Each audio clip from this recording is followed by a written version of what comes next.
রাজনীতির মাঠে আলোচনায় জাতীয় সরকার, আর জাতীয় সরকারের ফর্মুলা উপস্থাপন করেছেন ডাক্তার জাফরুল্লাহ চৌধুরী। ডাক্তার জাফরুল্লাহ চৌধুরীর জাতীয় সরকারের ফর্মুলা নিয়ে মিশ্র প্রতিক্রিয়া দেখা গেছে রাজনৈতিক মহলগুলোতে। অন্যদিকে আওয়ামী লীগ থেকে বলা হচ্ছে বিদেশিদের সঙ্গে মিলে সরকার পতনের ষড়যন্ত্র করছে বিএনপি। এখন প্রশ্ন, এই যে নির্বাচন আসলেই বিদেশিদের আনাগোনা বাড়ে এবং বিদেশিদের তৎপরতা বাড়ে, রাজনৈতিক সমীকরণে নির্বাচনে বিদেশিদের গুরুত্ব ঠিক কতটা? কেন বিদেশিদের কাছে নির্বাচন এর সময়ে ধর্ণা দিতে হয়? একই সঙ্গে কুমিল্লা সিটি কর্পোরেশন নির্বাচন সামনে রয়েছে। এই সমস্ত বিষয়গুলো নিয়ে আমরা আজকে আলোচনা করব। আপনাদের সবাইকে স্বাগত জানাচ্ছি নিটল টাটা বাংলা টক অনুষ্ঠানে।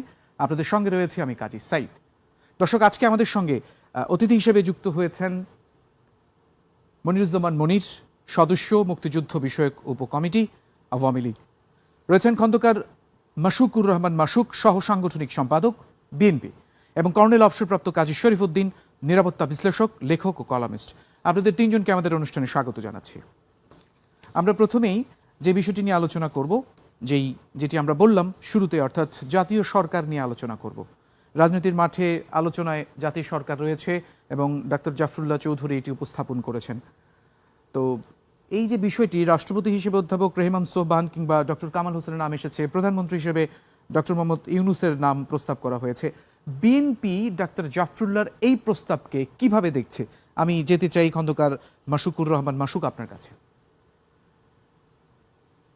আজকের সম্মানিত দুজন আলোচক, সঞ্চালক সাহেব, বাংলা টিভির দর্শক শ্রোতা যারা শুনছেন, সবাইকে আমার দলের পক্ষ থেকে আন্তরিক অভিনন্দন। আমি এ বিষয়ে বলতে চাই, জাতি একটি ক্লান্তিকাল অতিক্রম করছে। পরপর দুটি নির্বাচন, 14-18, এদেশের মুক্তিকামী মানুষ, গণতন্ত্র মানা মানুষ দেখেছে তারা ভোট দিতে পারেনি, ভোট কেন্দ্র যেতে পারেনি। 2023 সালে অতি সন্নিকটে আর একটি জাতীয় নির্বাচন অনুষ্ঠিত হতে যাচ্ছে। সেই নির্বাচনকে কেন্দ্র করে যে কথা আপনি শুরুতেই বলেছেন, এই নির্বাচনকে কেন্দ্র করে অনেক কথা, অনেক আলোচনা রাজনৈতিক মাঠে হয়, মাঠে ময়দানে হয়, আবার রাজনীতির পর্দার আড়ালেও অনেক আলোচনা হয়। এই আলোচনা সমালোচনা খেলাধুলায় কখনো জাতীয় কিংবা আন্তর্জাতিক ভাবেও অনেকেই সম্পৃক্ত হতে হয়, বিশেষ করে আমাদের মতো দেশে। আপনি দেখেছেন বা মনে আছে 2018 সালের নির্বাচনকে কেন্দ্র করে, অথবা 14, ভারতের ফরেন সেক্রেটারি সুজাতা আসেন, এসে বললেন এরশাদ সাহেবকে, আপনি ইলেকশনে যদি না যান, জামাত বিএনপি ক্ষমতায় আসবে। এক প্রকার তাকে চাপ সৃষ্টি করে উনি প্রত্যাহার করে নিয়েছেন মনোনয়ন। সেই মনোনয়ন। আচ্ছা, আমি একটা বিষয় আপনার কাছে জানতে চাই, সেটি হচ্ছে মাসুক ভাই, দুইটা বিষয় জানতে চাই। প্রথম যে বিষয়টি নিয়ে আপনারা বলবেন, যে ডাক্তার জাফরুল্লাহ চৌধুরী যে জাতীয় সরকারের কথা বলেছেন, খুব শর্ট করে বলতে ওখানে আসছি। জি, ডক্টর জাফরুল্লাহ চৌধুরী এদেশেতে প্রথিতযশা ব্যক্তিত্ব, এদেশের সম্পদ আমি মনে করি। জি, বিশেষ করে তার সততার দিকটিকে আমার বেশি পছন্দ। উনি ব্যক্তিগতভাবে উনি একটা কথা জাতির সামনে তুলে ধরতে পারে। এ ব্যাপারে বিএনপির প্রতিক্রিয়া কি, এটাই তো বিষয়। জি, জি। ইতিপূর্বে বিএনপির ভারপ্রাপ্ত চেয়ারম্যান জনাব তারেক রহমান 26শে মার্চ লন্ডনের আলোচনা সভায় স্পষ্ট করেছে, জাতীয় সরকার হবে নির্বাচনের পরে। যারা ভোটের অধিকার 18 সালে নিশি রাত্রের ভোট, দিনের ভোট রাত্রে হয়েছে, 2014 সালে 154 জন সংসদ সদস্য প্রার্থী বিলে ভোটে নির্বাচিত হয়েছে পৃথিবীর ইতিহাসে বিরল ঘটনা। সরকার গঠন করতে 151 জন দরকার। আমি আসছি আপনার জায়গায়। জি, এখানে তারেক সাহেব বলেছেন জাতীয় সরকার হবে নির্বাচনের পূর্বে। কাদেরকে নিয়ে? নির্বাচনের কালীন সময় একটি সরকার, সেটা যে নামেই ডাকে, নির্বাচনকালী সরকার, আচ্ছা, আমার একটা তত্ত্বাবধায়ক একটা বিষয় একটু জানার তাদের ছিল মাসুদ ভাই, নেতৃত্বে। এই জায়গাটাতে যে আপনারা কি অপেক্ষা করছেন, এই যে যাদেরকে আপনারা অবৈধ সরকার বলছেন, বিনা ভোটের সরকার বলছেন, রাত্রের ব্যালটের সরকার বলছেন, তাদের সেই মেয়াদ শেষ হবে, তারপরে আপনারা ধীরে সুস্থে নির্বাচনে যাবেন, এরকম করে ভাবছেন আসলে? মানে তাদের পরিকল্পনা মোতাবেক? আমি জানতে চাচ্ছি। না, তাদের পরিকল্পনা মোতাবেক নয়। বিএনপি এদেশের জনগণের ভোটেই ক্ষমতা এসেছে এবং বিএনপি মনে করে দেশের রাষ্ট্রের মালিক জনগণ, জনগণের মালিকানা জনগণের ফিরিয়ে দিতে হবে। সে কারণেই আমরা বলেছি, আমাদের নেতা তারেক সাহেব বলেছেন একটি নির্বাচনকালীন সময় সুষ্ঠু নিরপেক্ষ নির্বাচনের স্বার্থে, যে নামে তত্ত্বাবধায়ক সরকার বলেন, নির্বাচনকালীন সরকার বলেন, সেই সরকারের নেতৃত্বে নির্বাচন হবে। সেই নির্বাচনে যারা এই ভোটের অধিকার ফিরিয়ে যাওয়ার জন্য আন্দোলন সংগ্রামে, গণতন্ত্রকে পুনঃপ্রতিষ্ঠার সংগ্রামে রয়েছেন, তাদেরকে সকলকে নিয়ে নির্বাচনের পরে তারা নির্বাচিত হতে পারুক আর না পারুক, তাদেরকে নিয়ে একটা জাতীয় সরকার হবে। এই ব্যাপার বিএনপি স্টান ক্লিয়ার। মানে আওয়ামী লীগ ছাড়া বাকি সবাই থাকবে, এরকম একটা বিষয় নাকি? যারা এই ভোটের অধিকার ফিরিয়ে নেওয়ার জন্য, ভোটের অধিকার প্রতিষ্ঠা করার জন্য এই মাঠে থাকবেন, আন্দোলন জি, সংগ্রামে ভূমিকা রাখবেন, জি মাসুদ তাদের ভাই, আমরা সকলকে মোটামুটি নিয়ে। বুঝতে পেরেছি আপনার বক্তব্য। আমরা আবারও আপনার কাছে আসবো। আমরা একটু মনিরুজ্জামান এটা মনির। বিএনপি স্টান, এটা বিএনপি স্টান। জি আমার বক্তব্য বিএনপি স্টান। জি জি, ধন্যবাদ আপনাকে। আমরা একটু মনিরুজ্জামান মনির আপনার কাছে জানতে চাইবো, আপনার কাছে আসবো। এই যে সরকারের অধীনে, বর্তমান সরকারের অধীনে বিএনপি নির্বাচনে যাবে না, তারা পরিষ্কার জানিয়ে দিয়েছে, এবং একই সাথে আজকে ডাক্তার জাফরুল্লাহ চৌধুরী জাতীয় সরকারের কিছু রূপরেখা দিয়েছেন। এরপরে দেখা যাচ্ছে যে এই মুহূর্তে কিছুটা নরম সুরে আওয়ামী লীগ কথা বলছে। তো নির্বাচন নিয়ে আসলে আওয়ামী লীগের ভাবনা কি, বা ডাক্তার জাফরুল্লাহ চৌধুরীর এই ধরনের প্রস্তাবনাকে কিভাবে দেখে আওয়ামী লীগ? ধন্যবাদ আপনাকে এবং আমার দুই সহ আলোচক কর্নেল শরীফ এবং বিএনপি নেতা মাসুদ, ওনাদের দুজনকেই আমার ব্যক্তিগত তরফ থেকে শুভেচ্ছা জানাচ্ছি। দেখুন, নির্বাচনের পূর্বে যে বিষয় নিয়ে ডাক্তার জাফরুল্লাহ চৌধুরী কথা বলছেন, বিএনপির নেতারা কথা বলছেন, একটি গণতান্ত্রিক রাষ্ট্র ব্যবস্থায় গণতান্ত্রিক পদ্ধতিতে এই যে আলোচনা, বিভিন্ন বিষয় উঠে আসবে, এটা আমি খুবই ইতিবাচক ভাবে দেখি। কিন্তু প্রশ্নটা হলো, আপনি যে কথা বলছেন যে জাতীয় সরকার, এই জাতীয় সরকারের যখন কথাটা বললেন, এবং ডাক্তার জাফরুল্লাহ চৌধুরী সাহেবের, উনি একজন senior citizen, being a son of freedom fighter, আমি ওনাকে শ্রদ্ধা করি, উনি একজন মুক্তিযোদ্ধা। সে কারণে এখন প্রশ্নটি হলো, বাংলাদেশ মুক্তিযুদ্ধের মধ্যে থেকে যে অর্জিত বাংলাদেশ, সেই বাংলাদেশে আমরা গোটা দুনিয়ার মাঝে, বাংলাদেশ একটি মাত্র দেশ, যে দেশ স্বাধীনতা দিবস আছে, বিজয় দিবস আছে, একটি গণতান্ত্রিক প্রক্রিয়ার মধ্যে থেকে, আন্দোলন সংগ্রামের মধ্যে থেকে যে অর্জিত বাংলাদেশ, সেই বাংলাদেশে ডাক্তার জাফরুল্লাহ চৌধুরী সাহেবরা যে জাতীয় সরকার একটা রূপরেখা ইতিমধ্যেই মানুষ পটে, ইতিমধ্যে সোশ্যাল মিডিয়ায় চলে এসেছে, তার মধ্যে থেকে বোঝা যায় যে গণতন্ত্রকে বাধাগ্রস্ত করার জন্য এই যে আপনার সোকল ডক্টর ইউনূস সাহেবরা 111 সরকার যখন গঠিয়েছিল, তখনও যারা এই রকমের কর্মকাণ্ডের সাথে জড়িত ছিল, আজও এই শক্তিটি বাংলাদেশে বিদ্যমান। আপনি দেখুন, জাতীয় সরকার, আমি যদি কথার কথায় ধরেই নেই, এই ডিবেটের উপরেই যদি থাকে, তবে জাতীয় সরকার যদি হয়, সেই আলোচনায় দুর্ভাগ্যজনক হলেও সত্যি রাজনীতি করবে রাজনীতিবিদরা, সেই জায়গাটা কোনো রাজনীতিবিদের নাম নেই। এর মতন হাস্যকর কোনো বিষয় হতে পারে না, এবং বাংলাদেশে এই রকমের জাতীয় সরকার হওয়ার মতন কোনো পরিস্থিতি বাংলাদেশে বিদ্যমান নেই। রাজনীতি তো এখন মনির ভাই, রাজনীতিতে এখন ব্যবসায় অনেক ঢুকে গেছে, রাজনীতিবিদ তো সেই রাজনীতির জায়গায় নাই। আমি সে জায়গাটা আসছি। বিং এ পলিটিক্যাল ওয়ার্কার, এখানে আমার অনেক কষ্ট আছে, ক্ষোভ আছে, সেটা আরেকটা আলোচনা। আমার কথাটা হলো, এই দুর্ভাগ্যজনক হলেও সত্যি, জনাব মাসুদ বলেছেন জাতি একটি ক্রান্তিকাল। কিসের ক্রান্তিকাল ভাই? আমি এই গোটা দুনিয়ায় যখন মহামারী, করোনা মহামারী আকার ধারণ করল, তখন এই মাসুদ সাহেবদের যারা নেতা আছে, সিনিয়র জুনিয়র, অনেকের সাথে গত 12 বছর টেলিভিশনে কথা বলার কারণে অনেকের সাথে দেখা হয়, কথা হয়। এই মাশরুক সাহেবের দলের নেতারা বলেছিল এই বাংলাদেশের লাখ লাখ মানুষ না খেয়ে মারা যাবে। হায় রে ভাই, বঙ্গবন্ধু কন্যা শেখ হাসিনার রাষ্ট্রনায়ক শেখ হাসিনার দূরদর্শী নেতৃত্বের কারণে আমার এই করোনাকালীন সময় একটি মানুষ না খেয়ে মারা যায়। ক্রান্তিকাল অবশ্যই আপনাদের মতন একটি অরাজনৈতিক দল, ক্যান্টনমেন্টের মধ্য থেকে জন্ম নেওয়া একটি দল, যাদের কোনো রাজনৈতিক সিদ্ধান্ত নেই, রাজনৈতিক পরিকাঠামোর মধ্য থেকে যারা বেড়ে ওঠেনি, এবং যে দলের একজন নেতা বলে যে উনি রাস্তায় নামলে এক মিনিটের মধ্যেই সরকার পতন হয়ে যাবে, সেরকমের দলের যারা নেতা আছে তাদের কাছে এটা ক্রান্তিকাল মনে হবে।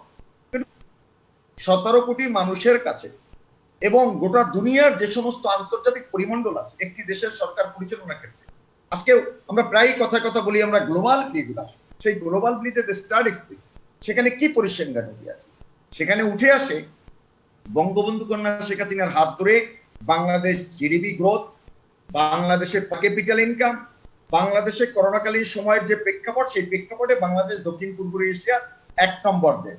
এখন এই জায়গাটা একটু নির্বাচন কেন্দ্রিক বলতেন আর কি।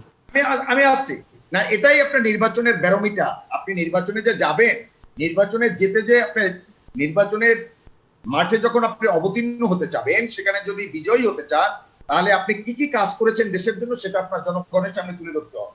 বিএনপি নামক রাজনৈতিক দলের সেই রকমের কোনো ফলাফল মানুষের সামনে উপস্থাপন করতে পারেনি। এই কারণে পারবে না বিধায় ওরা বিভিন্ন সময় এই সোকল জাতীয় সরকার, বিজেপি ক্ষমতা আসলে ওরা ক্ষমতা আসবে, হিলারি ক্লিন্টন ক্ষমতা আসলে ওরা ক্ষমতা আসবে, আফগানিস্তানে তালেবানরা ক্ষমতা আসলে ওরা ক্ষমতা আসবে, শ্রীলঙ্কায় যখন একটি দুর্ঘটনা ঘটে রাষ্ট্রের যত পরিকাঠামো ভেঙে পড়ে, তখন ওরা মনে করে বাংলাদেশ শ্রীলঙ্কার মতো হয়ে যাচ্ছে। আমি একটা কথা বলি, এখানে একটি প্রশ্ন আছে, আপনার কাছে একটি প্রশ্ন আছে। তারা প্রায়শ অভিযোগ করে যে যেখানে নির্বাচনই করতে পারছে না, তারা নির্বাচনে অংশগ্রহণ করে সুষ্ঠু নির্বাচন হচ্ছে না, তারা নিজেদেরকে কিভাবে প্রমাণ করবে? আমি আসছি, নির্বাচনে অংশগ্রহণ করে নির্বাচনে খেলার মতন উপযোগী প্লেয়ার যখন না থাকবে, আপনি ওই নির্বাচনে পরাজয় বরণ করবেন। এখানে একজন বিশ্লেষক আছেন, উনি এক সময় একটা ডিসিপ্লিন ফোর্সের উনি অফিসার ছিলেন। আমি একটা কথা আপনাদেরকে প্রশ্ন, এই যে দেখুন, বাংলাদেশের নয়, শুধু আমাদের সাবকন্টিনেন্টের রাজনীতিটা সাধারণত পরিবার কেন্দ্রিক অনেকাংশে। সেটা আপনি ভারতের রাজনীতির দিকে যদি তাকান, সেটা যদি আপনি শ্রীলঙ্কার দিকে তাকান, সেটা যদি পাকিস্তানের দিকে তাকান, সেটা বাংলাদেশের ক্ষেত্রেও তাই। যে কোনো ভাবেই হোক না, 75-এ বঙ্গবন্ধু নির্মম হত্যাকাণ্ডের পর উনি স্বৈরশাসক জিয়াউর রহমান অবৈধভাবে ক্ষমতা আসার মধ্যে থেকে জিয়া পরিবার নামে একটি পরিবারের বাংলাদেশের রাজনীতির অভ্যুদয় ঘটেছে। সেটা ঘাতক, দালাল, রাজাকার, নিজামী, মুজাহিদ, সাইদি এদের সমন্বয়ের মধ্যে থেকে 75 পরবর্তীতে তাদের একটি রাজনৈতিক অভিষেক ঘটেছে এবং স্বাধীনতা বিরোধী চক্র সেই জায়গাটায় ভর করেছে এবং তারা কোনো না কোনো ভাবে একটি রাজনৈতিক শক্তি হিসাবে আবির্ভূত হয়েছে।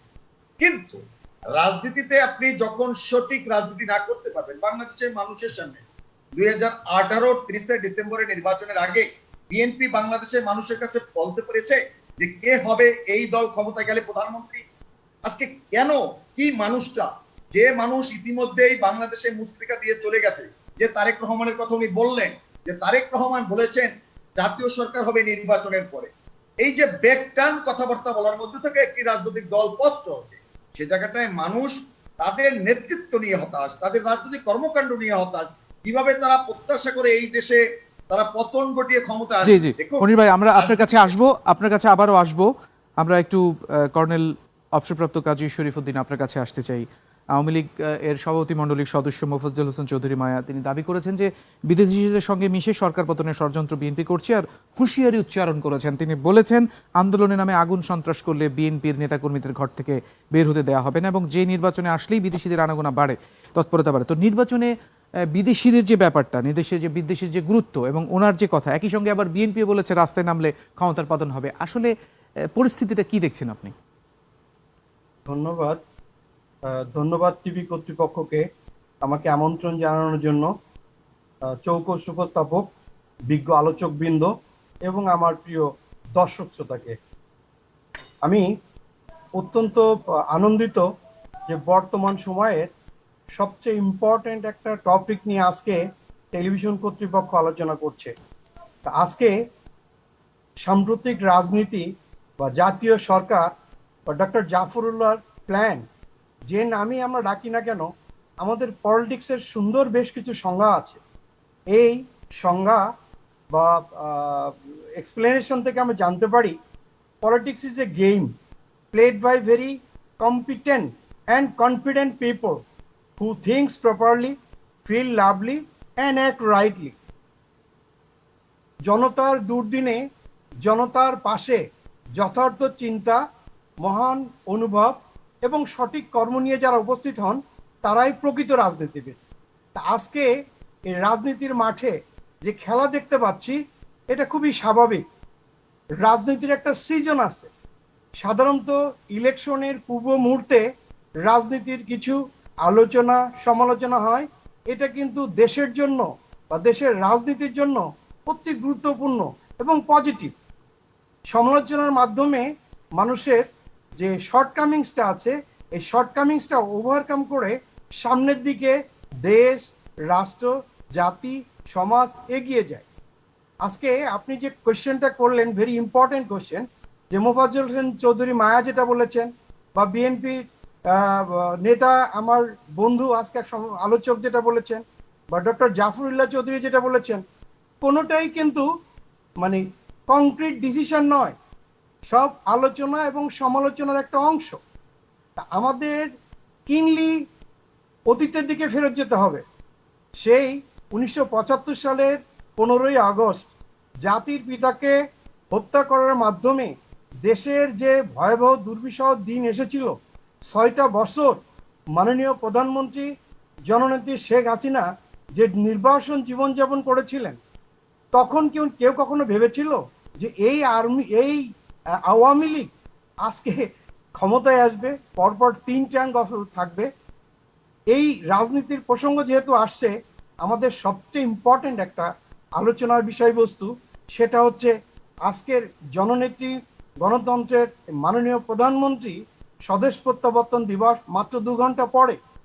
এই স্বদেশ প্রত্যাবর্তন দিবস যেটা মুক্তিযুদ্ধের চেতনা, স্বাধীনতার মূল্যবোধ এবং গণতন্ত্র প্রতিষ্ঠার পথ সুগম করেছিল স্বদেশ প্রত্যাবর্তনে। উনি 6 বছর লন্ডন এবং দিল্লিতে কর্নেল শরীফ, আমি আপনার কাছে যে বিষয়টি প্রশ্ন করেছিলাম স্পেসিফিক ওই বিষয়টা নিয়ে যদি একটু বলতেন যে নির্বাচনে বিদেশিদের গুরুত্বটা আসলে কতটুকু?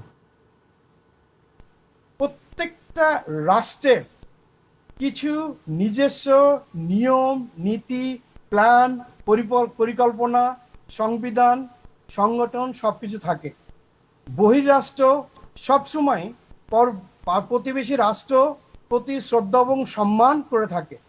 আমাদের যে পররাষ্ট্রনীতি বিশ্বের সকল রাষ্ট্রের সাথে উদার এবং সুসম্পর্ক বজায় রাখার জন্য। জি, বাইরের আমরা আবারও আপনার কাছে আসবো কর্নেল অবসরপ্রাপ্ত গাজী শরীফউদ্দিন, আবারও আপনার কাছে আসবো। আমরা একটু খন্দকার মাশুকুর রহমান মাশুক আপনার কাছে আসতে চাই। আমরা কিন্তু বেশ কিছু কথা শুনলাম, এর আগেও আপনি শুনেছেন যে প্রথম যে কথাটি মনির ভাই বলেছেন যে করোনায় লাখ লাখ মানুষ মারা যাওয়ার কথা আপনারা বলেছেন। এরপরে আমরাও বললাম, আমরা খবরের সূত্রে বলেছি যে মোফাজ্জল হোসেন চৌধুরী মায়া দাবি করেছেন যে বিএনপি যদি আন্দোলন নামে আগুন সন্ত্রাস করে তাহলে ঘর থেকে বের হতে দেওয়া হবে না। কিন্তু আপনাদের নেতা বলেছেন রাস্তায় নামলে ক্ষমতার পতন হবে। আসলে বাস্তবতা কি? মানে আমরা যেটা অনেকে বিদ্রুপ করে বলে যে ঈদের পরে আন্দোলন, কোন ঈদের পরে সেটা বলে নেই। আপনি কি একটু ব্যাখ্যা করবেন? আমি মনিরের একটা কথা বলতে চাই, ক্ষমতায় থেকে অনেক কথা বলা যায়।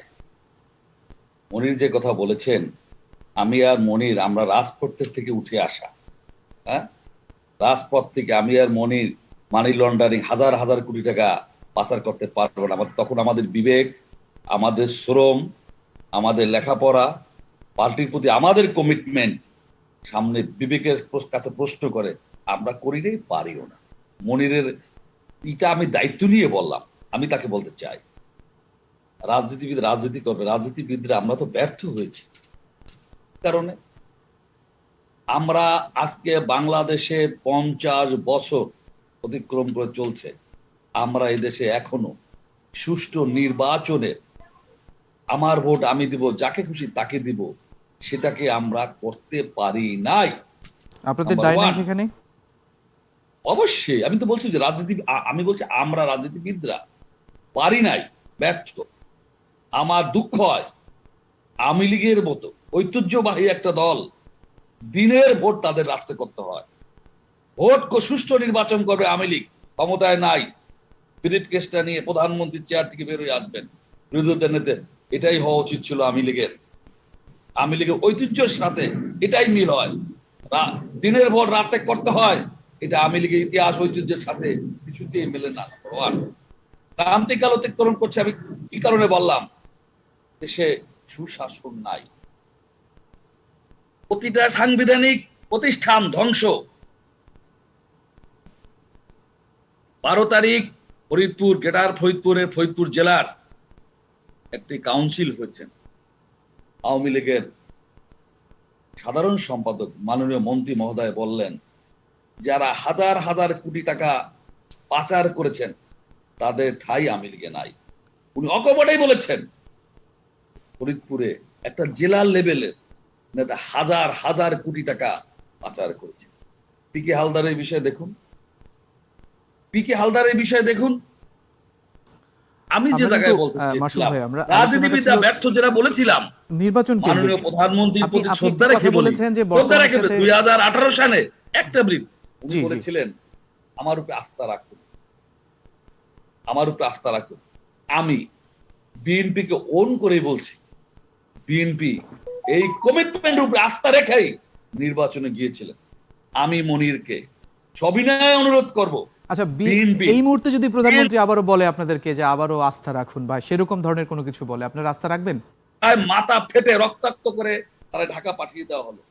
তার দলের একসময় দাঁড়ি নেতা হাবিবুর রহমান হাবিব, তাকে হেলিকপ্টারে ঢাকায় নিয়ে আসতে হয়েছে। অপু শরীয়তপুরে হেলিকপ্টারে নিয়ে আসা হয়েছে। ব্যারিস্টার খোকন উদ্দিন সেখানে 2009 সালে আমরা কিন্তু সেগুলো টেলিভিশনে দেখিয়েছি। অল্প কয়েকটা আসন পেয়েছিলাম, সেই নির্বাচনে যারা বিজয়ী হয়েছে তাদেরও জামানত নাই। এটা কি আদৌ সম্ভব? এটা কি এই জন্যই দেশ স্বাধীন হয়েছিল? মাসুদ ভাই, আপনি কি আসলে মনে করেন যে আপনারা রাস্তায় নামলে ক্ষমতায় পতন সম্ভব? এটা মনে করেন? আমি একটা উদাহরণ দিয়ে বলবো। জি, আপনার উত্তরায় বা ইলেকশন হয়েছে, মনে আছে? পার্টি অফিসে প্রেস কনফারেন্স, আমি প্রেস কনফারেন্সে বের হয়েছি, আমি গ্রেপ্তার। 10 দিন রিমান্ড, 7 দিন রিমান্ড দিয়েছে আমাকে। পুলিশ বলে, আপনার তো ভদ্র মানুষ, আপনাকে 10 দিন দিল কেন, 7 দিন দিল কেন? আমি বলি, আপনার 10 দিন চাইলেন কেন? আমি মিছিলে ছিলাম না, আমি রাস্তায় ছিলাম না, পার্টি অফিসে প্রেস কনফারেন্স থেকে বের হয়েছে। পার্টি অফিসে কেন গেলাম সেটারও একটা কারণ আছে। জি মাসুক ভাই, আপনার কথা আমরা আরো শুনবো। আমরা একটু মনির ভাইয়ের কাছে যেতে চাই। মনিরুজ্জামান মনির, আপনার কাছে জানতে চাই, এই যে উনি একটি কথা বলেছেন যে বর্তমানের আওয়ামী লীগ আর অতীতের আওয়ামী লীগ, অর্থাৎ বঙ্গবন্ধুর আওয়ামী লীগের সাথে বর্তমানের আওয়ামী লীগের মধ্যে অনেক তফাৎ উনি বলেছেন, এবং একই সাথে আমি অনেকের মুখে এরকম আওয়ামী লীগ তো সেই জায়গায় নাই, 100 বার বিএনপি আছে সেখানে। 1949 সালের 23 জুনের যে আওয়ামী লীগ 2022 সালের 16 মে দাঁড়াইয়া একই আওয়ামী লীগ থাকবে, এটা তো ঠিক নয়। আজকে আপনি আমাকে, আপনাকে, সকলকে আপনি জুমের মাধ্যমে কানেক্টেড করেছেন, বিকজ বাংলাদেশ এখন একটি মানে তথ্য প্রযুক্তির যুগে এই জায়গাটায় আমরা ডিজিটাল বাংলাদেশ যে করব কমিটমেন্ট ছিল সেটা আমরা প্রতিষ্ঠা করতে পেরেছি। প্রতি মুহূর্তে রাজনীতি একটি পরিবর্তনশীল এবং বিভিন্ন প্রক্রিয়ার মধ্য থেকে রাজনীতি যখন বেড়ে ওঠে, 70-এর দশকে বঙ্গবন্ধু শেখ মুজিবের নেতৃত্বে 7.5 কোটি বাঙালি জাতির সাথে স্বাধীনতার জন্য।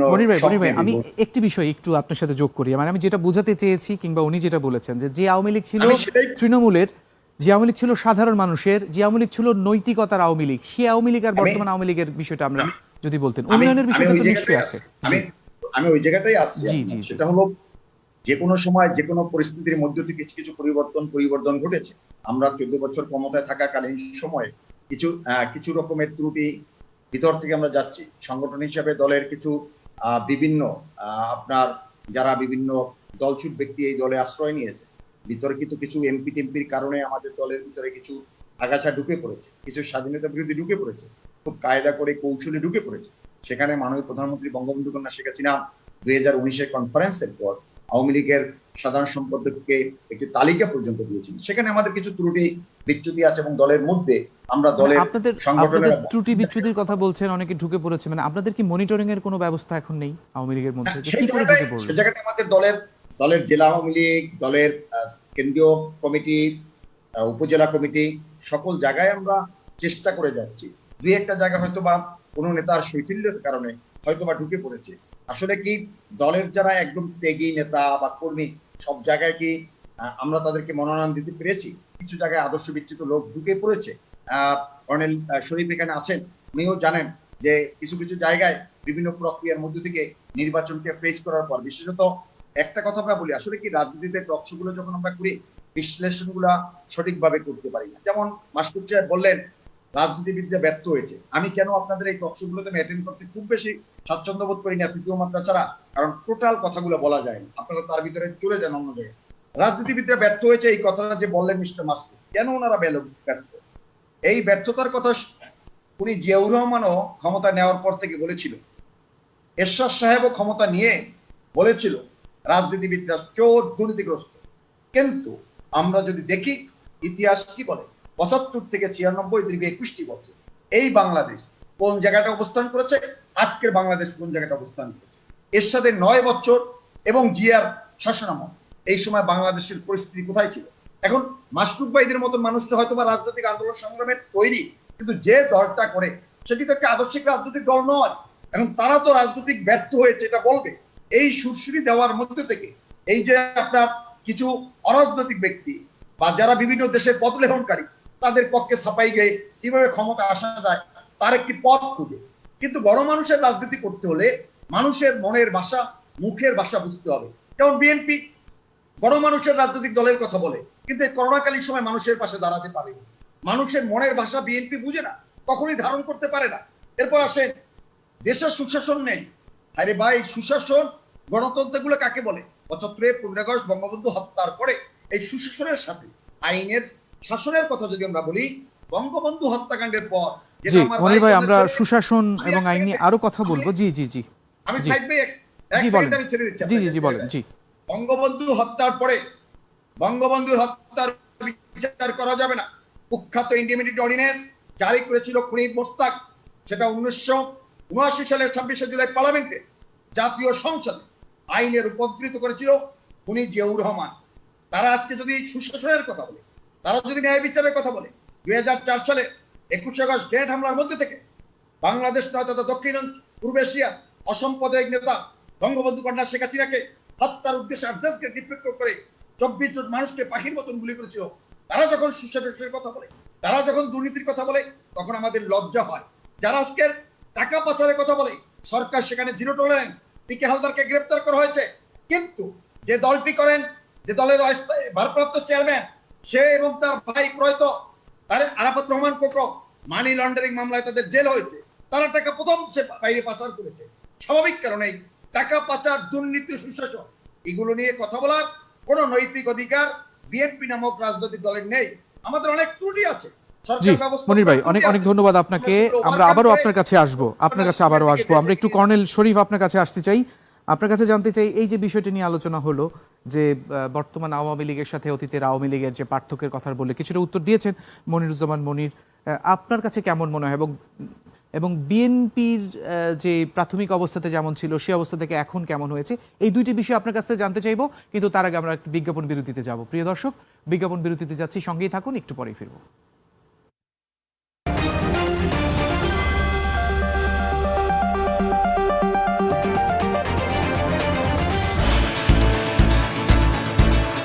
রবি থেকে বৃহস্পতি নানা বিষয় অপপ্রচার সামাজিক যোগাযোগ মাধ্যমে আমরা দেখেছি, তার সাথে কি আল জাজিরার এই তথ্যচিত্র একই সূত্র গাঁথা কিনা দিয়ে তারা তাদের থিমকে কার্যকরী করতে চায়। এটা সিনেমাটিক প্রেজেন্টেশন, ম্যানিপুলেটেড ছবি।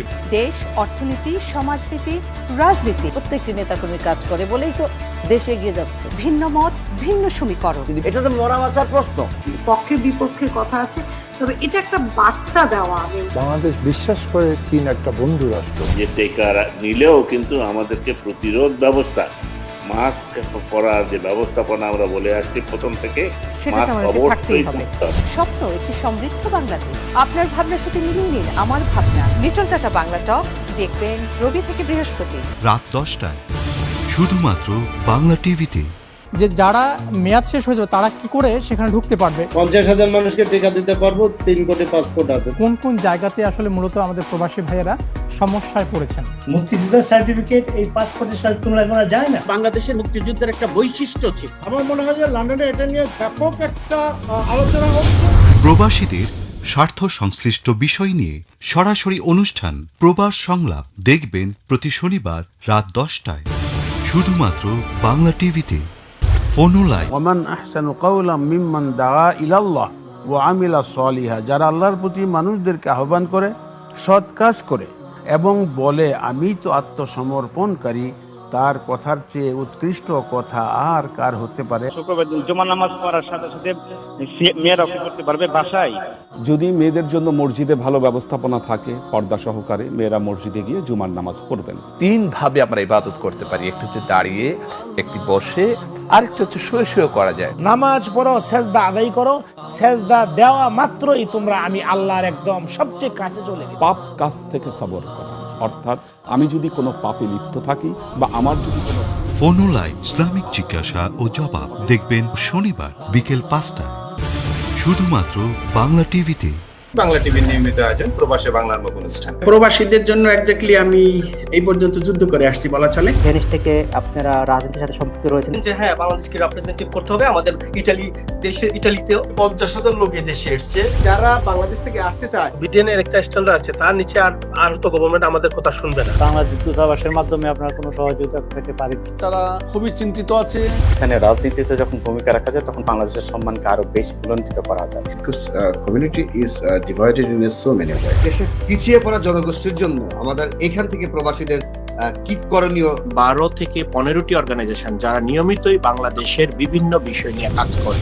প্রবাসী বাংলাদেশীদের সমসাময়িক বিষয় নিয়ে ইউরোপ, আমেরিকা, আফ্রিকা ও এশিয়ার নানা দেশ থেকে আলোচনা অনুষ্ঠান প্রবাসে বাংলার মুখ দেখবেন প্রতি শনি থেকে বৃহস্পতিবার বাংলাদেশ সময় রাত 2টায় শুধুমাত্র বাংলা টিভিতে।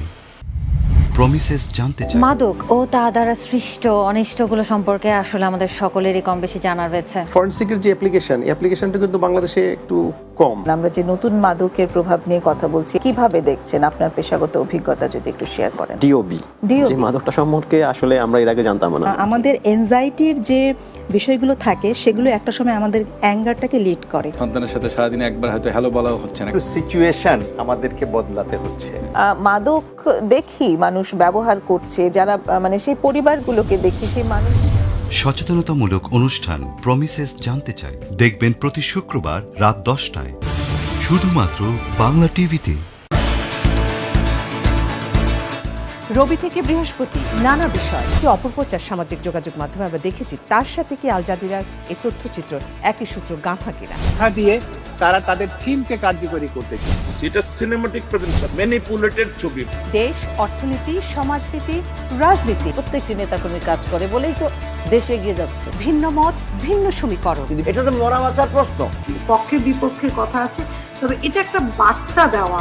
বাংলাদেশ বিশ্বাস করে চীন একটা বন্ধু রাষ্ট্র। যে টিকা নিলেও কিন্তু আমাদেরকে প্রতিরোধ ব্যবস্থা, মাস্ক পরার যে ব্যবস্থাপনা আমরা বলে আসছি প্রথম থেকে, মাস্ক অবশ্যই পরতে হবে। স্বপ্ন একটি সমৃদ্ধ বাংলাদেশ। আপনার ভাবনার সাথে মিলিয়ে নিন আমার ভাবনা। নিচল টাটা বাংলা টক দেখবেন রবি থেকে বৃহস্পতি রাত 10টায় শুধুমাত্র বাংলা টিভিতে।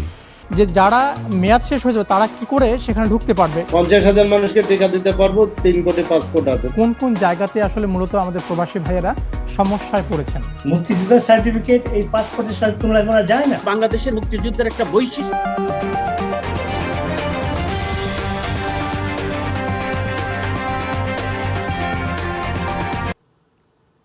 বিজ্ঞাপন বিরতির পর নিটল টাটা বাংলা টকে আরও একবার সবাইকে স্বাগত জানাচ্ছি। আমরা প্রশ্ন রেখে বিজ্ঞাপনে গিয়েছিলাম কর্নেল কাজী শরীফুদ্দীন অবসরপ্রাপ্ত তার কাছে।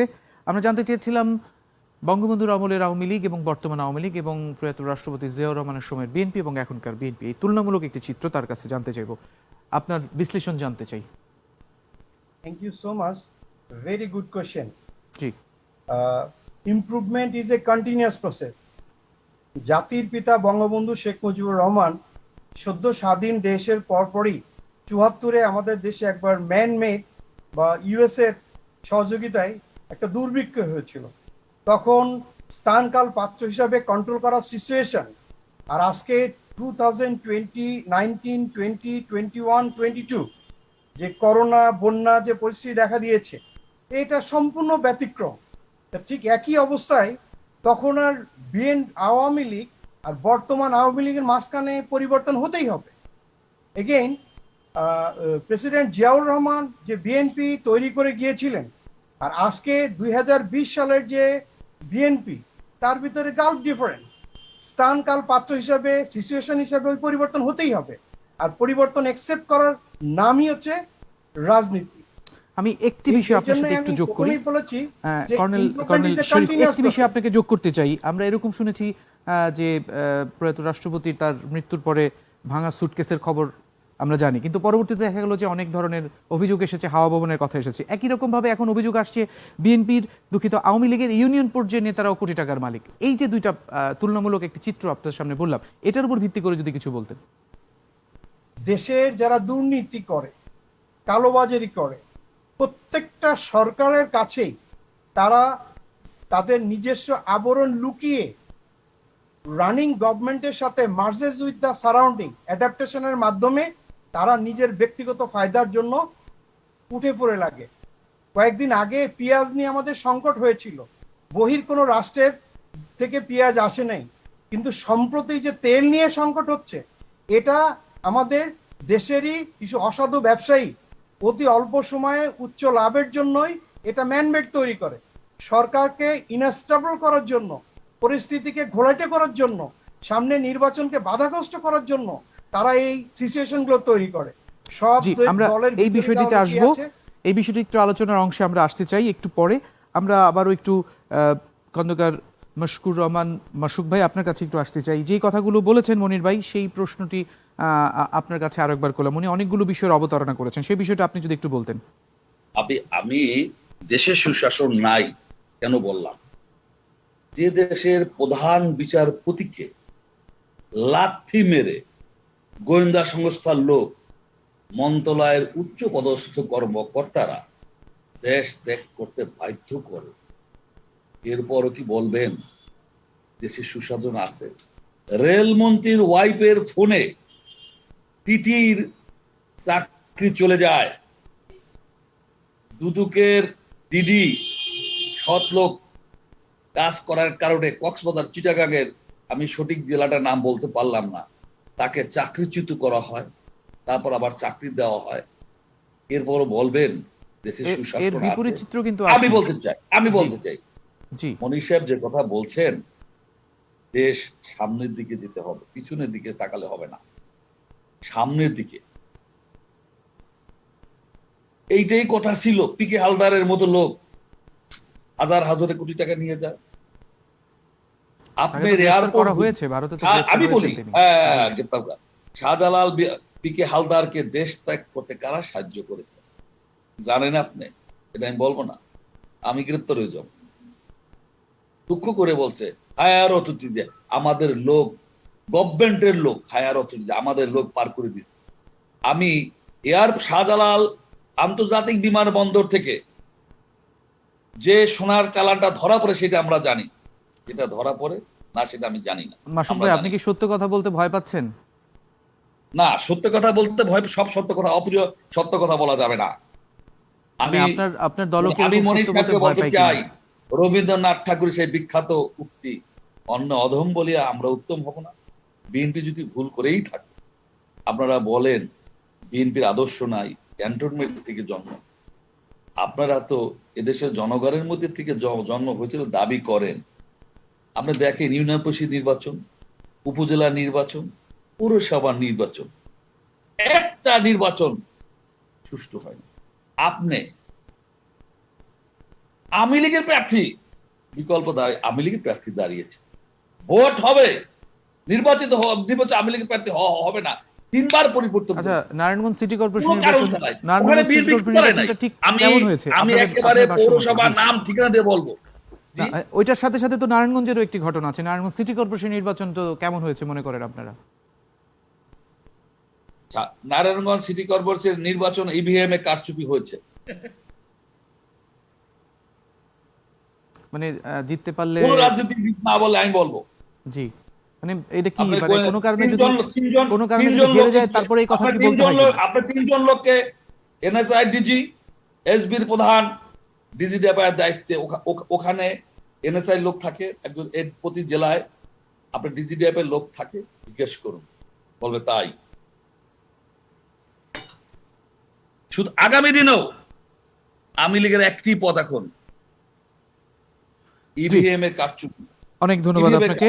আমি আপনাকে বলি, সুতরাং আমরা স্পষ্ট বলেছি এই সরকারের অধীনে সুষ্ঠু নিরপেক্ষ নির্বাচন হতে পারে না। বিএনপি এই সরকারের অধীনে নির্বাচনে যাবে না।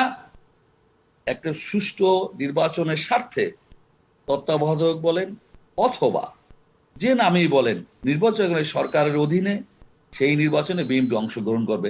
আওয়ামী লীগ এত মেগা প্রজেক্ট করছে, এত উন্নয়ন করছে, জনগণ যদি আওয়ামী লীগকে ভোট দেয় ওকে হবে, নির্বাচিত হবে, ভয়ের তো কোনো কারণ নাই, ভয়ের তো কোনো কারণ নাই।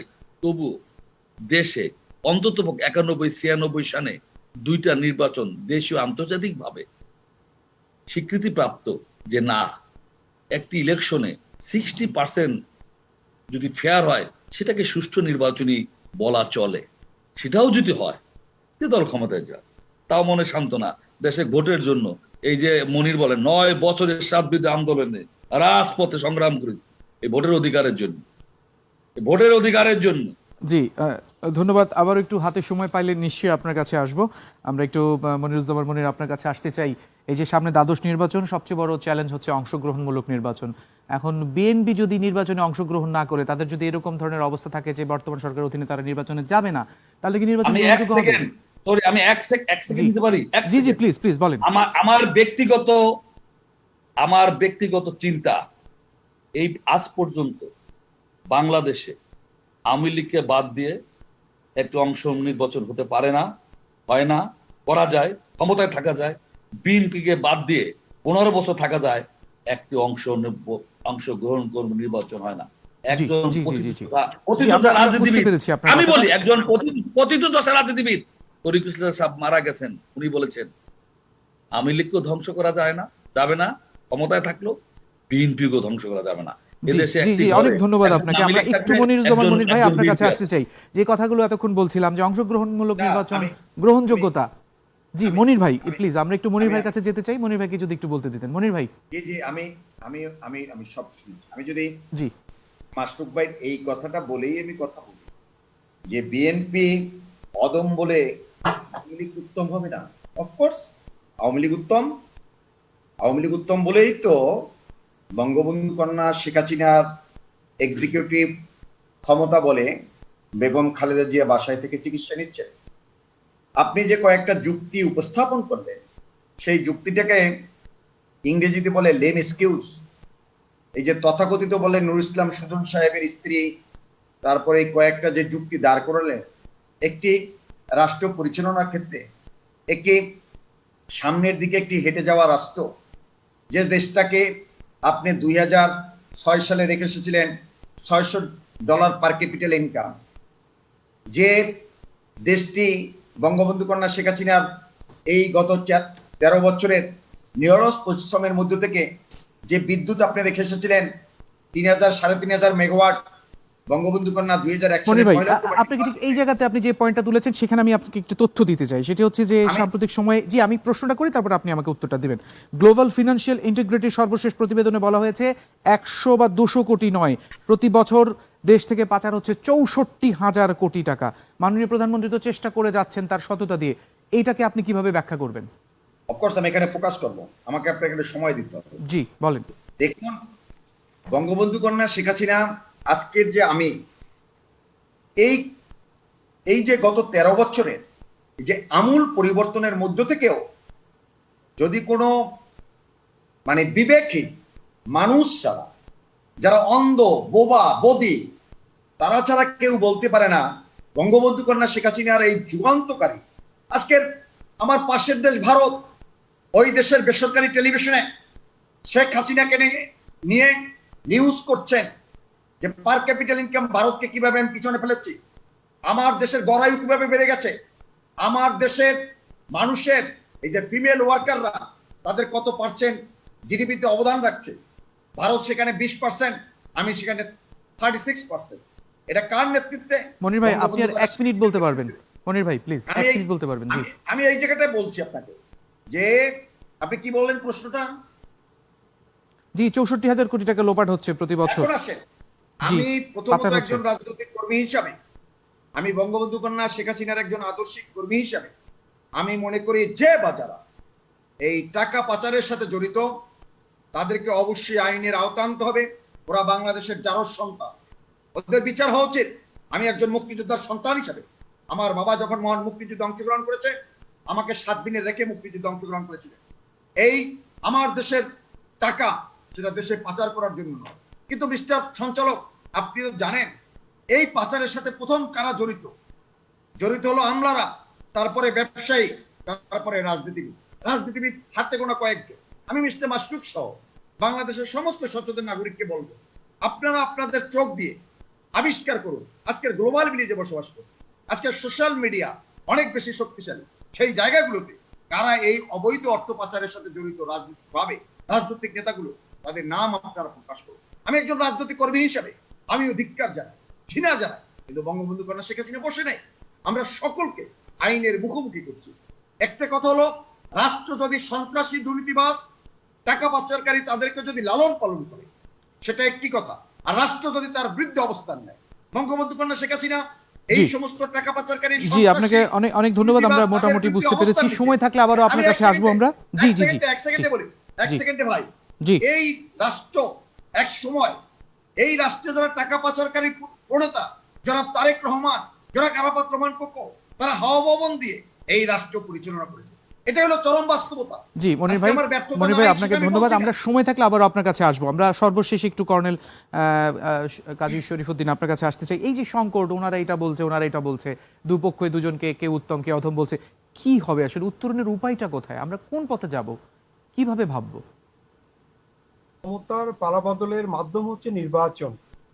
এই নির্বাচনে অংশগ্রহণ করতেই হবে, কিন্তু এখানে ফর্মুলা বা ইকুয়েশন দিয়ে সমস্যার সমাধান করা যাবে না। ডক্টর জাফরুল্লাহ সাহেব একজন সিনিয়র সিটিজেন, উনি একটা ফর্মুলা দিলেন যেটা বাস্তব ভিত্তিক নয়। ওনার ফর্মুলাতে সামাউবায়তে একটা মন্ত্রিত্ব দেওয়া হয়েছে, যিনি পেপারে সম্মেলন করে বলেছেন যে আমি ওটার সাথে একমত না। যাদেরকে নিয়ে মানুষ সামনে এগোতে যায়, তারাই যদি বলে যে না আমি এর সঙ্গে সংশ্লিষ্ট না, এইভাবে তো এগোনো যাবে না।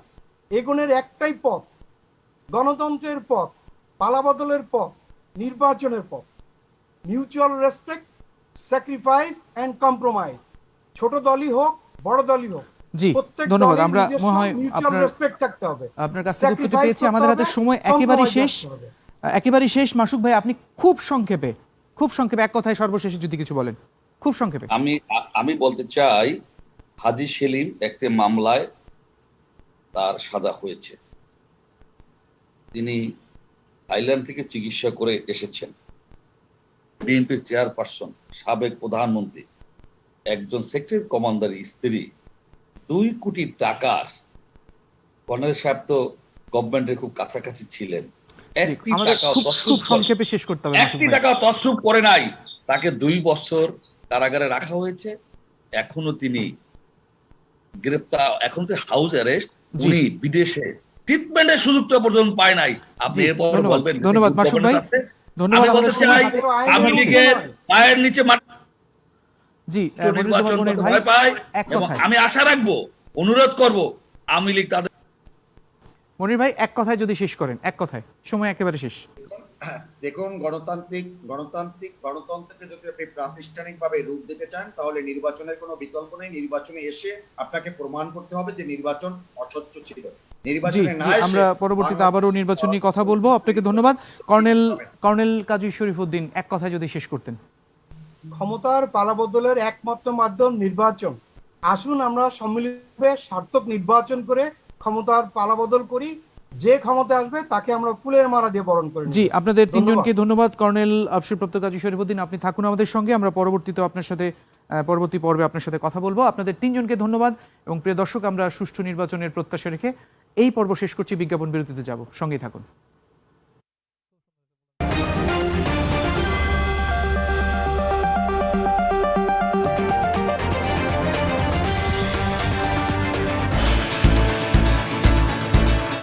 রবি থেকে বৃহস্পতি নানা বিষয় একটি অপপ্রচার সামাজিক যোগাযোগ মাধ্যমে আমরা দেখেছি, তার সাথে কি আল জাজিরার এই তথ্যচিত্র একই সূত্র গাঁথা কিনা দিয়ে তারা তাদের থিমকে কার্যকরী করতে চায়। সেটা সিনেমাটিক প্রেজেন্টেশন, ম্যানিপুলেটেড ছবি।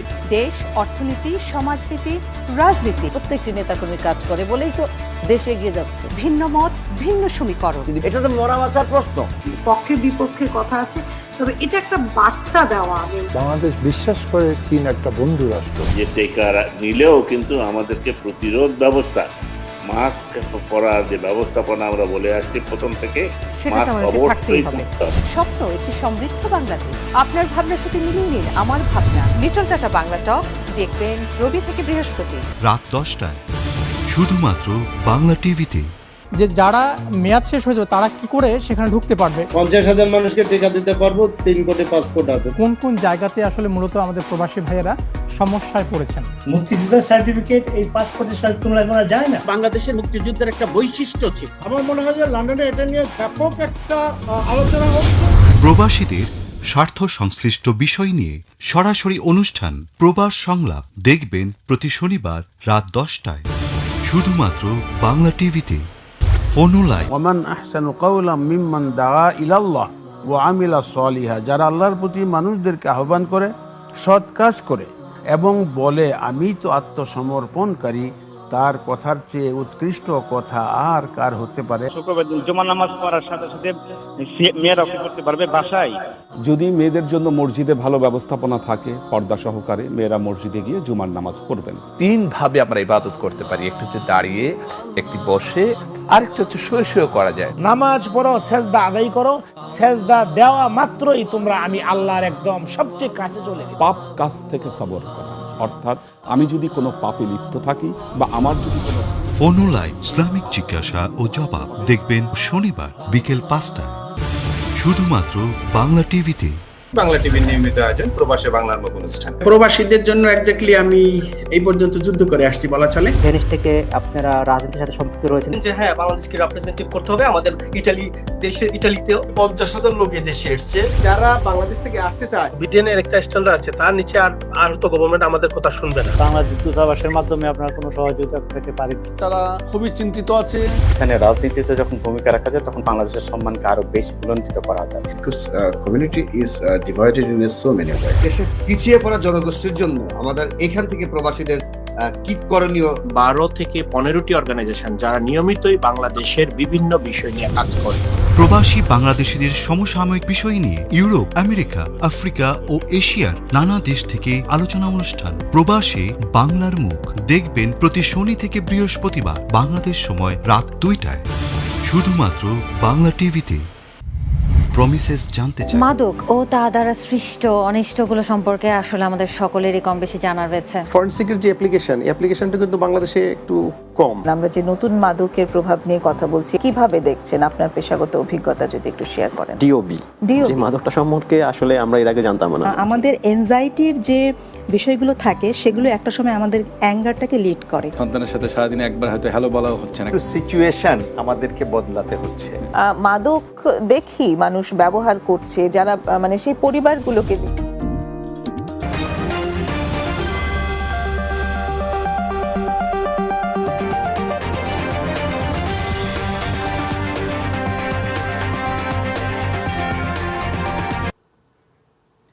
বিজ্ঞাপন বিরতির পরে নিটল টাটা বাংলা টকে আরও একবার সবাইকে স্বাগত জানাচ্ছি। আমরা আগে জানিয়েছিলাম তৃতীয় পর্বে আমরা কুমিল্লা সিটি কর্পোরেশন নির্বাচন নিয়ে আলোচনা করব। আমাদের সঙ্গে যুক্ত হয়েছে নতুন করে কুমিল্লা প্রতিনিধি বাংলা টিভির মোহাম্মদ আরিফুর রহমান মজুমদার, এবং আমাদের সঙ্গে আগে থেকে রয়েছেন কর্নেল অবসরপ্রাপ্ত কাজী শরীফুদ্দিন, নিরাপত্তা বিশ্লেষক, লেখক এবং কলামিস্ট। আরিফ ভাই, আপনি নিশ্চয়ই শুনতে পাচ্ছেন। আমরা প্রাথমিকভাবে বলেছিলাম যে বর্তমান নির্বাচন কমিশনের জন্য এই নির্বাচন অর্থাৎ কুমিল্লার এই সিটি কর্পোরেশন নির্বাচন একটি এসিড টেস্ট। তো এখানে আমরা দেখতে পাচ্ছি যে কুমিল্লা সিটি নির্বাচনে মেয়র পদে ক্ষমতাসীন আওয়ামী লীগের মনোনীত যে প্রার্থী আরফানুল হকের বিরুদ্ধে নির্বাচনী আচরণবিধি লঙ্ঘনের অভিযোগ প্রমাণিত হয়, তাকে সতর্ক করেছে নির্বাচন কমিশন ইসি। এছাড়া স্থানীয় সংসদ সদস্য আকম ও বাহাউদ্দিনকে নির্বাচনী আচরণ বিধিমালা অবহিত করে চিঠি দেওয়ার সিদ্ধান্ত নেওয়া হয়েছে। তো নির্বাচন কমিশন আওয়ামী লীগের প্রার্থীকে কেন সতর্ক করলো? এটা আসলে সাধারণত এটা হলো সিটি কর্পোরেশন নির্বাচন। এই সিটি কর্পোরেশন নির্বাচনে স্থানীয় সংসদ সদস্য আসলে এখানে প্রার্থীর যে আওয়ামী লীগের মনোনীত যে প্রার্থী, এই প্রার্থীর সাথে আসলে এটা যাওয়া এবং কতটুকু এটা হলো দেখার বিষয়। আর এখানে স্থানীয় সংসদ সদস্য কিন্তু ওনার সাথে নির্বাচন কমিশনে কিন্তু দিয়েছেন এবং ওনাকে সতর্ক করছে এবং চিঠি দিয়েছেন। এটার জবাব কিন্তু নৌকার যে প্রার্থী আওয়ামী লীগ মনোনীত প্রার্থী আরফানুল হক রিফাত সাহেব, এটার জবাব উনি সামনের দিকে যেন ওই ধরনের কোনো ভুল না হয়, উনি ওইভাবে নির্বাচন পরিচালনা করবেন না। আচ্ছা, এরকম ধরনের মানে এক্সাম্পল বা উদাহরণ এর আগে কি আসলে দেখানোর মতো কি ছিল? মানে আমি বলতে চাচ্ছি যে কুমিল্লা সিটি কর্পোরেশন একটু ভিন্ন রকম কিছু হচ্ছে কিনা, আসলে নির্বাচন কমিশন একটু তার ইয়েটা দেখাচ্ছে কিনা? না, নির্বাচন কমিশন আমরা এখানে যিনি নির্বাচন কমিশন রিটার্নিং অফিসার কর্মকর্তা আছেন, ওনার সাথে আসলে আমাদের কথা হয়েছে। উনি এখানে নির্বাচনের আগে আমাদের সাংবাদিকদের সাথে উনি মত বিনিময় করেছেন এবং উনিও চাচ্ছেন, উনি সবাই সহযোগিতা চাচ্ছেন যেন উনি সুন্দরভাবে, যেহেতু এই নির্বাচন কমিশনারের এটা প্রথম নির্বাচন, এরাও চাচ্ছে যাতে নির্বাচন কমিশনের। বুঝতে পেরেছি। আচ্ছা, প্রার্থী মেয়র প্রার্থী কতজন হয়েছেন? প্রার্থী এখানে মেয়র প্রার্থী টোটাল হলো 6 জন, আওয়ামী মনোনীত প্রার্থী 1 জন, হ্যাঁ 6 জন। বিএনপির 2 জন, বিএনপির না হলেও এরা বিএনপির বলতে চান এরা স্বতন্ত্র প্রার্থী, আর জাতীয় পার্টির 1 জন, ইসলামী বাংলাদেশ 1 জন, টোটাল 6 জন প্রার্থী। আচ্ছা, বিএনপি তো বর্তমান সরকারের অধীনে আর কোনো নির্বাচনে যাবে না, এটি তারা বলেছে। তো সেখানে দেখা যাচ্ছে মনিরুল ইসলাম সাক্কু নির্বাচনে আসছেন, যতটুকু আমরা আমাদের কাছে তথ্য রয়েছে। তো এখন বিষয় হচ্ছে যে কি পরিস্থিতি আসলে, বিএনপি এটাকে কিভাবে দেখছে, তাদের দলেরই 2 জন? যেমন আপনি এই যে মনিরুল হক সাক্কু, উনি তো আসলে উনি আসলে বিএনপি করে, উনি জেলা আওয়ামী লীগ জেলা বিএনপির যুগ্ম সাধারণ সম্পাদক। ওনার একটা খুব গুরুত্বপূর্ণ পোস্ট। উনি যদিও বলে যে উনি স্বতন্ত্র, কিন্তু উনি আসলে কিন্তু বিএনপির। আর যিনি ওনার সাথে যে বিএনপির উনি হলো মহানগর স্বেচ্ছাসেবক দলের সভাপতি নিজামুদ্দিন কায়সার, উনি কিন্তু আসলে উনিও তো বিএনপির প্রার্থী। কিন্তু তারা যতটুকুই বলুক না কেন আসলে ওরা স্বতন্ত্র, কিন্তু এরা কিন্তু আসলে মূলত একটা দলের, যেহেতু তাদের ভাইটাল পোস্ট আছে। আচ্ছা, 2টা বিষয় আপনার কাছে জানতে চাইবো। প্রথম যে বিষয়টি সেটা হচ্ছে আওয়ামী লীগের 14 জন প্রার্থী মনে হয় সেখানে সম্ভাব্য, সেখানে প্রাথমিকভাবে আবেদন করেছিলেন। তো এই তাদের ভিতরে কি কোনো দলীয় কোন্দল রয়েছে আওয়ামী লীগের ভিতরে? আওয়ামী লীগের ভিতরে আসলে এখন পর্যন্ত আসলে ওইটা বোঝা যাচ্ছে না, আমরা দেখতেছি না যে তাদের কোনো দলীয়, আসলে এটা তো স্বাভাবিক। আপনি দেখেন গত সিটি কর্পোরেশন নির্বাচনেও কিন্তু আসলে আওয়ামী লীগ যাকে নমিনেশন দিয়েছে সে কিন্তু পাস করে নাই। এটা তো স্বাভাবিক, এটা বোঝা যায় দলীয় আন্দোলনের কারণে কিন্তু আসলে আওয়ামী লীগ এখানে বারবার ফেল করে। আচ্ছা, এবার একটু নারায়ণগঞ্জে নিয়ে আসি আপনাকে। নারায়ণগঞ্জে কিন্তু দলের অনুমতি ছাড়াই বা সিগন্যাল ছাড়াই কিন্তু অ্যাডভোকেট তৈমুর আলম খন্দকার উনি নির্বাচনে অংশগ্রহণ করে পরাজিত হয়েছেন, সঙ্গত কারণে তাকে বরখাস্ত করা হয়েছে। এমন ধরনের কি পরিস্থিতি কুমিল্লাতেও হবে কিনা, কি মনে হয় বা কেমন মনে হচ্ছে? না, এটা আসলে সরকার এবং নির্বাচন কমিশন এরা যেভাবে চাচ্ছে নির্বাচনটা খুব সুন্দর খুব ফেয়ার নির্বাচন করার জন্য। জি, অনেক ধন্যবাদ। আপনি সর্বশেষ প্রশ্ন, আবহ কেমন, সেখানকার আবহ কেমন, নির্বাচনের আমেজ কেমন? এই নির্বাচনের আমেজটা আসলে খুব সুন্দর একটা পরিবেশ সৃষ্টি হচ্ছে। জি, আমার মনে হয় যদি আপনাকে অনেক ধন্যবাদ মোহাম্মদ আরিফুর রহমান মজুমদার, আমাদের সঙ্গে যুক্ত হয়েছেন। আপনি থাকেন, আবারও আপনার সাথে কথা বলার চেষ্টা করব যদি হাতে সময় থাকে। আমাদের সঙ্গে রয়েছেন কর্নেল অবসরপ্রাপ্ত কাজী শরীফউদ্দিন। আপনার কাছে জানতে চাই, এই বর্তমান নতুন নির্বাচন কমিশনারের জন্য এসে টেস্ট বা চ্যালেঞ্জ কি, মানে কতটুকু চ্যালেঞ্জ বা কি অবস্থা, আপনার বিশ্লেষণ কি? ধন্যবাদ। It's very important question. অনেক চড়াই উতরাই পেরিয়ে আলোচনা সমালোচনার ঊর্ধ্বে এসে একটা নতুন নির্বাচন কমিশন আসছেন, আর নতুন নির্বাচন কমিশনারে প্রথম দায়িত্ব পড়েছে কুমিল্লা নির্বাচন। কুমিল্লা নির্বাচন ইতিহাসের একটা শ্রেষ্ঠ নির্বাচন, একটা গুরুত্বপূর্ণ উপজেলা সিটি কর্পোরেশনের নির্বাচন। এই নির্বাচনের দিকে আমরা যখনই তাকাইব তখন কয়েকটা জিনিস আমাদের ফোকাসে আসছে। তার প্রথমেই আসে সিকিউরিটি বা নিরাপত্তা। প্রত্যেকটা নির্বাচনের জন্যই যদি কোনো নির্বাচন কমিশনার সুষ্ঠুভাবে নির্বাচন করতে চান সাকসেসফুলি, ওনাদের প্রথমেই তাকাতে হয় নিরাপত্তার দিকে, সিকিউরিটির দিকে। সিকিউরিটির দিকে প্রথম নির্বাচন কমিশন তাদের পেশাদারিত্বের সাক্ষ্য রেখেছেন, কারণ এখানে আওয়ামী লীগের যে সংসদ সদস্য মহোদয় ওখানে নির্বাচনের জন্য দেখা করতে গিয়েছিলেন বা সহযোগিতা করতে গিয়েছিলেন, হোয়াট এভার মেবি ফর্মালিটিস, উনি যে আওয়ামী লীগের নির্বাচিত ক্যান্ডিডেটের সাথে সহযোগিতা করতে গিয়েছিলেন তাকে কিন্তু লিখিতভাবে ওয়ার্নিং দিয়েছেন। So it speaks very good thing যে পজিটিভ নির্বাচনের পক্ষে এগিয়ে যাচ্ছে নতুন নির্বাচন কমিশনার। আর এই নির্বাচনটা নিয়ে আমি একটু বলবো যে যতই আমরা বলি বিএনপি নির্বাচনে আসবে কি, জাতীয় নির্বাচনে আসবে কি আসবে না, এই নির্বাচনে কিন্তু 6 জন মেয়র প্রার্থী আমরা ইতিমধ্যে দেখতে পাচ্ছি। এই 6 জনের ভিতরে আওয়ামী লীগের কিন্তু 14 জন ক্যান্ডিডেট ছিল। 14 জনের ভিতর থেকে একজনকে যখন সিলেকশন করা হয়েছে, অন্য 13 জন কিন্তু তারা আর মাথা উঁচু করেন নাই, তারা তাদের নির্বাচন দায়িত্ব থেকে আমাদের শেষ করতে হচ্ছে। কর্নেল কাজী শরীফ, আমি একটা জিনিস শুধু বলি, বিএনপির ভিতরে কিন্তু যে নামে আমরা থাকি না কেন, একজন স্বেচ্ছাসেবক দলের, একজন বিএনপির মেইন দলের, দুজন, একজন যুগ্ম সম্পাদক, একজন স্বেচ্ছাসেবক দল, এই দুজন ক্যান্ডিডেট এখানে দাঁড়িয়েছেন। এটা বিএনপির একটা টেকনিক যে পাশ করে কি না করে, যদি ফেল করে দুর্নাম না হয় বিএনপির, সেই জন্য তাকে দল থেকে বহিষ্কার করা। তা আমরা চাই সুষ্ঠু নির্বাচনের মধ্যে ক্ষমতার পালাবদল হোক, নতুন ভাবে জনগণের কাতকারে। অনেক ধন্যবাদ আপনাকে কর্নেল অবসরপ্রাপ্ত কাজী শরীফুদ্দিন। আমাদের শেষ করতে হচ্ছে। প্রিয় দর্শক, আমরা চাই নির্বাচন কমিশন এখানে সফলতা পাক এবং এটি সুষ্ঠু নির্বাচন কুমিল্লা সিটি কর্পোরেশন নির্বাচনে হোক। আপনাদের সবাইকে অনেক ধন্যবাদ আমাদের সঙ্গে থাকার জন্য। আগামী পর্বে হাজির হয়ে যাব নতুন কোনো বিষয় নিয়ে। সে পর্যন্ত ভালো থাকুন, বাংলা টিভির সঙ্গে থাকুন।